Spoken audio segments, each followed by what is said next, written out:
Yeah, this is the other part of that FAAN Bi-Courtney feud, which we started off with yesterday. Well, Tola Oshobi joins us this morning. He's the Head of Litigation, Bi-Courtney Services Limited. Morning, and thank you for coming on today. Thank you very much. Good morning. All right, then, give us a background to this, because we did see some part of it, hear some part of it yesterday, how FAAN did raise a lot of allegations against Bi-Courtney, how they talked about certain infractions here and there. But one of the most recent ones also happened previously, I think over the weekend, about the hotel, the billboards, the right to put up those adverts and how it was removed. What went wrong? Well, the issue of the adverts, or the removal of adverts by FAAN, is just a continuation of the continuous refusal of FAAN to comply with its contractual obligations with Bi-Courtney right from the commencement of the concession agreement granted to Bi-Courtney by FAAN. At every stage, FAAN has failed to honor its obligations to Bi-Courtney. Regarding the advertisements in particular, this is not a new occurrence. This happened, the first attempt by FAAN to remove Bi-Courtney's advertisements took place, I believe, sometime in 2010 or 2009. And we, as usual, approached the courts. Because invariably, when you have an agreement between two parties, either at some point in the relationship, you have a dispute and both parties have a different interpretation of what the agreement says. At that point, the only option you have is either to go through the dispute resolution mechanisms stated in the agreement, or you go to court.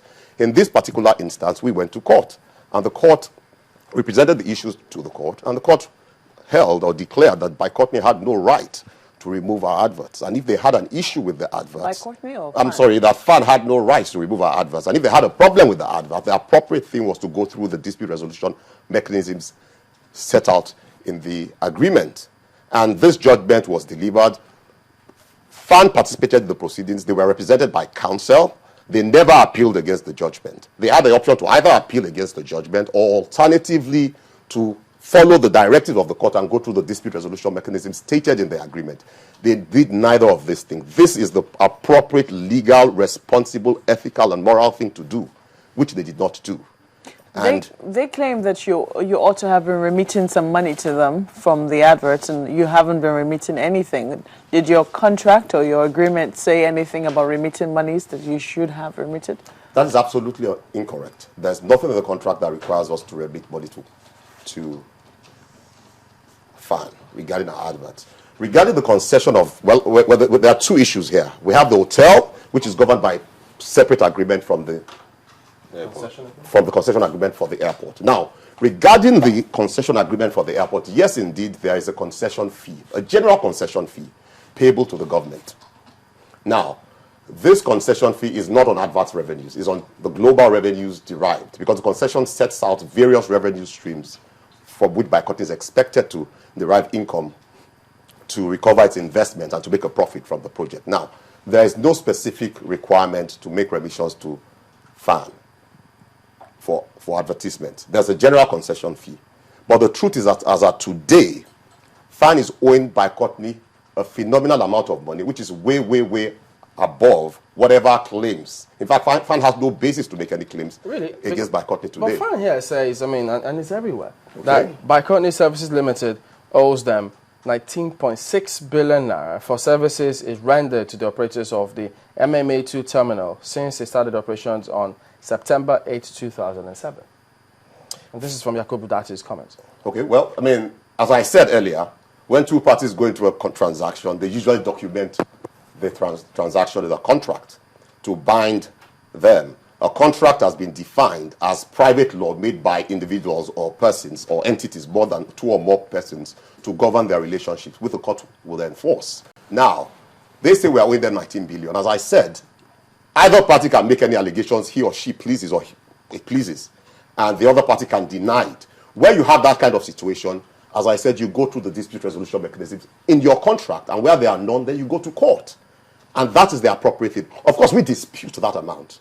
And of course, we assert that that FAAN is owing us much, much more than we are owing. We're not even owing them anything, because if you are, and we've gone to court, we not only went to the coordinating committee, the coordinating committee in fact ruled in our favor and held that FAAN was owing us a lot of money, and this money continues to accrue on a daily basis. How come FAAN is owing you money? Well, there are many grounds. When you have a contractual obligation and you fail to discharge your contractual obligations, and as a result of your failure to discharge your contractual obligations, I'm suffering losses. then I can go to court or to the dispute resolution mechanism we agreed to claim for the damages I'm suffering. Today, over 50, and right from the commencement of the concession agreement, Bi-Courtney was supposed to have exclusivity because it's a concession, it's a public-private partnership. And what happens in public-private partnership is where a private company takes on something that should ordinarily be the responsibility of the government, is you're taking on a huge long-term risk. The government gives you certain concessions and certain preferments. The understanding was that all scheduled domestic flight operations in and out of Lagos State ought to be operated from Bi-Courtney's terminal to enable us recover our huge investments in the airport complex. From day one, this was never complied with. From day one, the major source of revenue was airport tax from airlines operating from the terminal.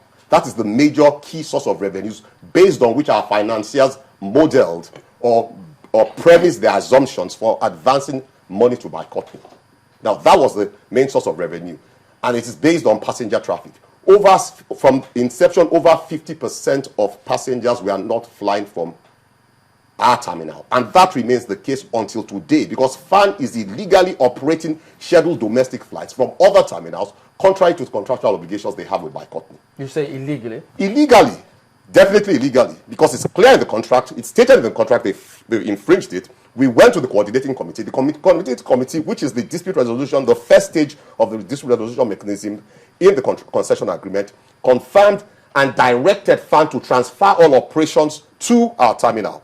They refused to comply with the coordinating committee report. Then we went to court. The court again affirmed the decision of the coordinating committee, affirmed our own interpretation of the agreement, and gave directives to FAAN to comply with their contractual obligations. Okay. So it's illegal. It's illegal, one, because you are not complying with your contractual obligations stated in the agreement expressly. It's illegal, two, because you did not follow the contractual dispute resolution mechanism. The resolution of the contractual dispute resolution mechanism is illegal, three, because a court order has specifically directed you to do it, and you are not doing it. Are you saying that at every turn, sorry, Nyota, are you saying that at every turn you have gone through this process of going through the dispute resolution committee every time before you go to court? Because it would seem that at every situation, the court is your first resort. No, the court is not our first resort. In fact, the coordinating committee, which is the first stage dispute resolution, as I said, right from the inception of the concession, FAAN did not comply by ensuring that all domestic flights were operating from our terminal, and other things like all fuel companies supplying fuel to all the airlines were supposed to pay commissions to us because the flights were being operated from our terminal, and so many other infringements. After a long period of mediation, of negotiations, of letters, of appeals, when they refused to resolve or address any of these issues, we took our case to the coordinating committee, and everything was set out. It was just not one issue. So there were several issues were presented. If I may come in, the coordinating committee, according to that your agreement, you're supposed to have representatives from the two partners. Exactly. Were the representatives there? Of course, the representatives of FAAN were there. Yes. Each side is supposed to have 3 representatives. FAAN had 3 representatives. We had 3 representatives. And FAAN has been going around saying they were not represented. I mean, any lawyer who understands law would laugh at them, and it's a disgrace that they would say that. And the agreement, the concession agreement, was between Bi-Courtney and the federal government, represented by the Minister of Aviation and FAAN. FAAN, of course, as we know, is an agent of the federal government. In law, it is an agent of the federal government. By the statute that creates it, it is an agent of the federal government. It cannot have an interest higher than the interest of the federal government. And the law is also settled that the Attorney General is the appropriate person to represent the federal government and all agencies of the federal government in disputes where the federal government is plaintiff or defendant to bring actions for the federal government or to defend actions on behalf of the federal government or its agencies. We wrote to the Attorney General. The Attorney General constituted the coordinating committee. The Minister of Aviation was written, he was notified, he was aware. I have the letter. Now, they refused, and the committee was set up by their AG. This issue has been raised in court by FAAN, in any event, over and above whatever interpretation I might give to it. The court said that the court, I have the judgment, I can furnish it. The court said the argument had no basis in law, and that as long as the Attorney General participated, the Attorney General represented them, they were bound, the federal government was bound by the participation of the Attorney General in the proceedings of the coordinating committee. Okay, well, there are many statements really that FAAN has put out about so many things between themselves and yourselves, your agents. But this one says that FAAN saying that the Federal High Court in Lagos had dismissed an application filed by BASL, Bi-Courtney, seeking to restrain FAAN and its agents from taking possession of the 4-star hotel and conference center at Murtala Mohammed Airport, Lagos, following FAAN's termination of the lease on 2 projects over breaches of agreements. The FAAN, I'm sorry I'm the one being interviewed here, but the FAAN furnished you a copy of that judgment or order. No, well, this is a statement that... I promise you there is no such judgment and there is no such order. And it's disgraceful that they would make such a blatantly dishonest statement. We went to court when FAAN, the FAAN at the instance of the Minister of Aviation issued a letter purporting to terminate the agreement for the hotel and conference center. Like they said, there are 2 separate agreements, one for the hotel and one for the conference center. We went to court to challenge the validity of the purported termination. We got an order of injunction from the court, restraining them from taking or continuing any other steps further to that letter, or from interfering with the possession of Bi-Courtney of the hotel and conference center. That determination of the court remains. It is extant, it is binding, it remains valid. It has not been discharged. The only thing FAAN did was they brought an application to challenge the competence of the action. Before that, and it was dismissed. Before that case was taken to court, yes, FAAN is of the opinion that you had an agreement to complete the hotel and conference center in 2008. Exactly. And you did not. And they gave you an extension period and you did not. Is that true? Yeah, well, I mean, in law, there's what you call hear the other side, and it's good that you are doing that. It's easy to say that. When parties have an agreement, like I said, I'm sorry I have to keep going that way because of my background as a lawyer, we have different interpretations to the agreement. If that clause, when you have a problem, we submit it to court. We have submitted the issue to court. I will address the issue. I'm not running away from the issue. When you have a dispute, you have your interpretation. I have my interpretation. I disagree with your interpretation. Is it that you go to court or to an alternative dispute resolution forum agreed to by the parties? We have gone to court to challenge their interpretation. It's easy for FAAN to say that. What about their own contractual obligations, which are prior to this? It's easy for FAAN to say that. We paid several tens of millions of naira for the leases. They were paid a consideration. Till today, as we speak, they haven't given us all the land we paid for. They gave us the land, and then they fenced off half of it. Unilaterally, on no basis. They suddenly remembered after 30 years that they had designated it for the building of a school after we had paid. Okay. And now I want to address this 18-year issue. Apart from that, because it's important, and I think they've been going on and on, so I want to condescend on particulars. Although it's important, the court will determine it ultimately, and we will both be bound by the court if they choose to be bound, because they are known for disobeying court orders. On this 18-year issue, we had one. There was an understanding by both parties that we will fund that project from bank loans. We applied to a bank for facility. It was approved. We were supposed to get a mortgage. They knew that there was an understanding that they will grant a mortgage. We applied for the mortgage. They informed us that they had referred it to the minister for ministerial approval. Till today, as we speak, they have not discharged that obligation on their part. We discovered later that there was in fact a ministerial approval, but FAAN in Backpage refused to communicate it to us and to grant us the mortgage. Over and above that, for FAAN to complain that we have not come, Bi-Courtney is a special purpose vehicle set up for the purpose of the airport. Our main business and source of revenue is the airport. We are owing banks several billions of naira. Over 50% of our revenue, which we should be making from the airport, we are not making because FAAN is breaching its contractual obligations. The revenues from the airport is what we should use to build the hotel.